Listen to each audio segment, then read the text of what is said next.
আসমান সুন্দর, জমিন সুন্দর, সুন্দরে সুন্দরে পাল্লা। আমার আজকে যে কি আনন্দ হচ্ছে বলে বোঝাতে পারবো না। অনেক কান্নাকাটির পর মা আমাকে আম কিনে দিয়েছে। আমার অনেক খুশি লাগছে আজকে। আমার আম এই শেকড়ের জন্য আমি মাটিতে পড়ে গেলাম, আর আমার আমটাও মাটিতে পড়ে নষ্ট হয়ে গেল।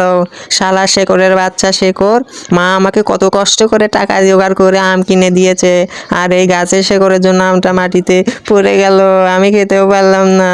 আহারে, আমার শেকড়ে হোঁচট খেয়ে মেয়েটার আমটা নষ্ট হয়ে গেল। আমার শেকড়গুলোও হয়েছে দুষ্টু, কোনো কথা শোনে না, যেখানে সেখানে ছড়িয়ে ছিটিয়ে থাকে। এই মেয়েটা একটা আম নষ্ট হয়েছে জন্য এত কান্না করতেছে। দেখি জিজ্ঞেস করি, এই মেয়ে, একটা আম নষ্ট হয়েছে জন্য এত কান্না করতে হবে? কান্না থামাও, বাড়িতে গিয়ে তোমার আম্মুর থেকে টাকা নিয়ে আবার আম কিনে খাও। কেঁদো না গো, তুমি আর কেঁদো না। চুপ করো তো গাছ, তুমি একবারে চুপ করো। তোমার শেকড়ে হোঁচট খেয়ে আমার আমটা নষ্ট হয়ে গেছে, তুমি বলছো আমার মায়ের থেকে টাকা নিয়ে আম কিনতে? জানো আমরা কত গরিব। আমি অনেক কান্না করার পর আমার মা অন্যের বাড়িতে কাজ করে টাকা এনে সেই টাকা দিয়ে আমায় আম কিনে দিয়েছে। আমার আম খাওয়ার ইচ্ছেটা আর পূরণ হলো না। আমরা তো বড় লোক নই, আমরা অনেক গরিব। আহারে, মেয়েটার কথা শুনে মনে হচ্ছে মেয়েটা অনেক গরিব। আমি তো অনেক দিন কোনো গরিবকে সাহায্য করি না। এই মেয়েটা তো আসলেই গরিব মনে হচ্ছে। এই মেয়েটাকে আমি একটি জাদুর আম দিয়ে সাহায্য করি। এই মেয়ে, আর কেঁদো না, আমি তোমাকে একটি জাদুর আম দিচ্ছি। সেই আম তুমি তোমার বাড়িতে নিয়ে গিয়ে রোপণ করে দিবে, তারপর দেখবে তোমার সব সমস্যার সমাধান হয়ে গেছে।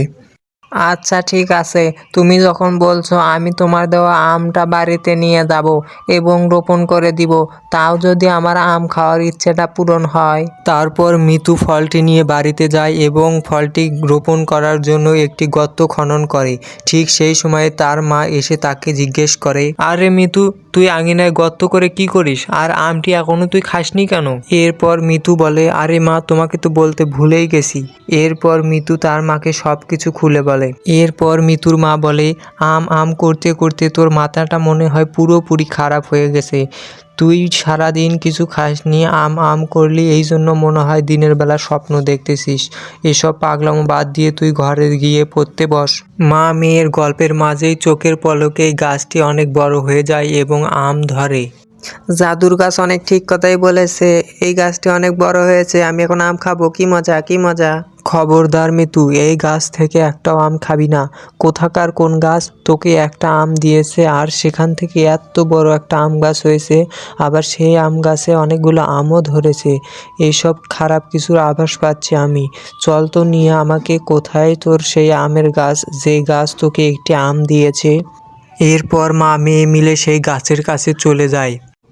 এই গাছ, তুমি আমার মেয়েকে জাদুর ফল কেন দিয়েছো?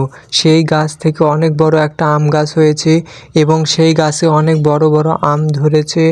আমার অবুঝ মেয়েটাকে কেন তুমি এই সব ফল দিয়েছো?